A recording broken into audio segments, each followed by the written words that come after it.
Hello everybody, welcome to the colours of knowledge. और आज हम कक्षा 9वीं के गणित में एक्सरसाइज 1.3 इसका जो प्रश्न क्रमांक 5 है उसे हल करने वाले हैं। देखिए प्रश्न में क्या लिखा है कि 1/17 के दशमलव प्रसार में अंकों के पुनरावृत्ति खंड में अंकों की अधिकतम संख्या क्या हो सकती है। अपने उत्तर की जाँच करने के लिए विभाजन क्रिया कीजिए। ठीक है, तो आइए इसको भाग देकर देखते हैं। 1 को हमें डिवाइड करना है 17 से, तो 1 है और 17 है। 1 में 17 का भाग नहीं जाएगा, भागने जाएगा उसकी 0 और उसके बाद दशमलव लगेगा। दशमलव से एक 0 यहाँ लग जाएगा। ठीक है, अब 10 में 17 का भाग देंगे, भाग नहीं जाएगा उसकी 0, एक 0 वहाँ, तो एक 0 फिर यहाँ लग जाएगी। अब ये हो गया 100। अब 17 पंचे होते हैं 85, माइनस करेंगे आएगा 15।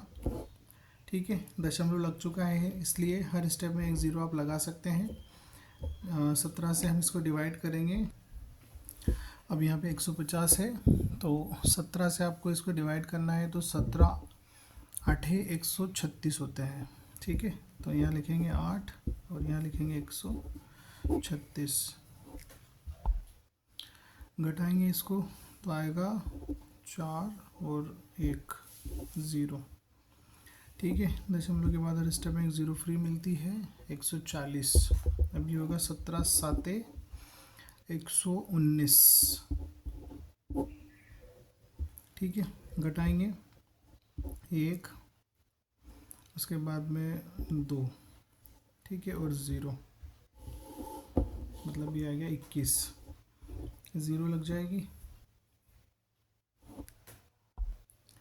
7 बार नहीं, ये 8 बार डिवाइड होगा, क्योंकि 17 8 136 वापस से आएगा, मिलेगा आपको।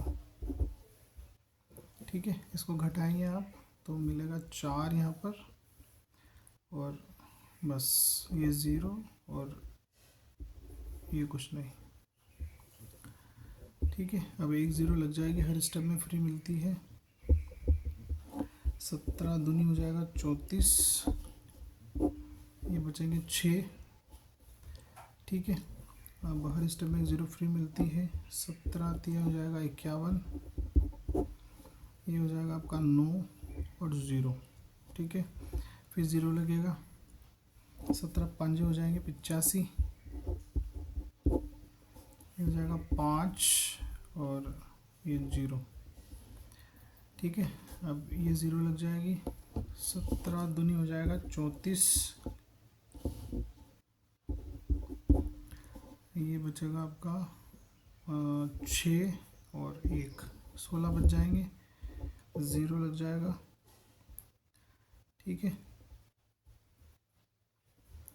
अब 160 है, तो 160 को डिवाइड करना है, तो 17 में 153 होते हैं। ठीक है, यहाँ लिखेंगे, माइनस करेंगे, बचेगा 7, 0 आ जाएगा। अब 70 हो गए, तो 70 के लिए 17 चौक 68 होते हैं, 68।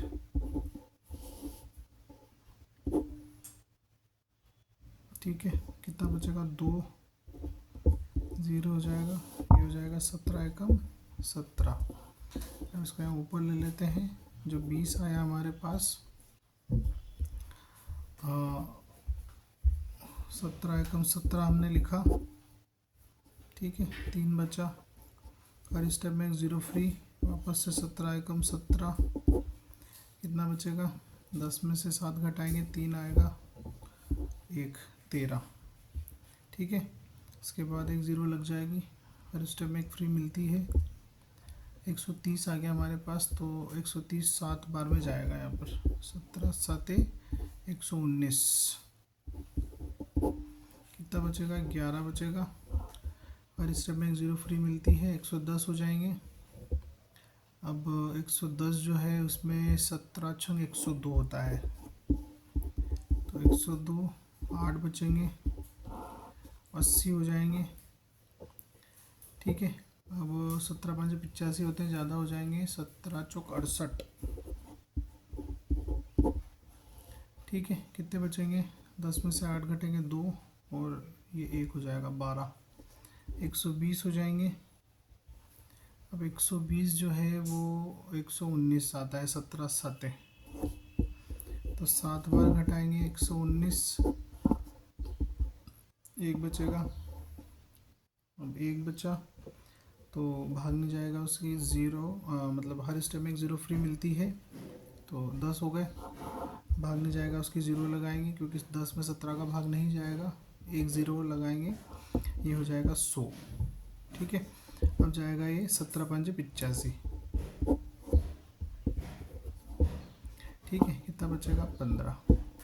अब यहाँ पर देखिए आप कि ये जो 100 है, ठीक है, और ये जो 100 है, ये दोनों क्या हो गए हैं, मिल गए हैं, मतलब कि भाग देते हुए हम यहाँ तक पहुँचे हैं और लास्ट में वापस से हमको 100 मिल गया है। तो जब आप इसको और डिवाइड करते जाएंगे तो ये जो सेम प्रोसेस हमने यहाँ पर की है, ये सेम प्रोसेस होती जाएगी और वापस से हमको आगे जाके 100 मिल जाएगा। तो देखिए, ये जो आपने 1 को 17 से डिवाइड किया, मतलब 1 को 17 से भाग दिया, तो हमारा उत्तर क्या आया, 0.088235294117 और वापस से ये रिपीट होने लगा 05, है ना, ये 05, फिर 8 इस प्रकार से आगे आता जाएगा इसी प्रकार से। तो यहाँ पर देखिए हमारा जो रिपीटिंग पोर्शन है वो क्या है, रिपीटिंग पोर्शन है ये, है ना, 7 तक। तो कितने अंक हो रहे हैं इसमें, 1 2 3 4 5 6 7 8 9 10 11 12 13 14 15 और 16। ठीक है, मतलब यदि आप 1 को 17 से भाग देते हैं तो इसका जो रिपीटिंग पोर्शन है उसमें 16 अंक आपको मिलेंगे। ठीक है, आगे बात समझ में। तो इस प्रकार से इसको करना है और ये हमने 1/17 जो है इसका दशमलव प्रसार लिखा और उसके पुनरावृत्ति खंड में कितने अंक हो सकते हैं वो हमने पता किया। अधिकतम अंक जो है उनकी संख्या कितनी हो सकती है, 16 हो सकती है, इससे ज़्यादा नहीं हो सकती। ठीक है, तो आशा करता हूँ आपको समझ आया होगा। Thanks for watching.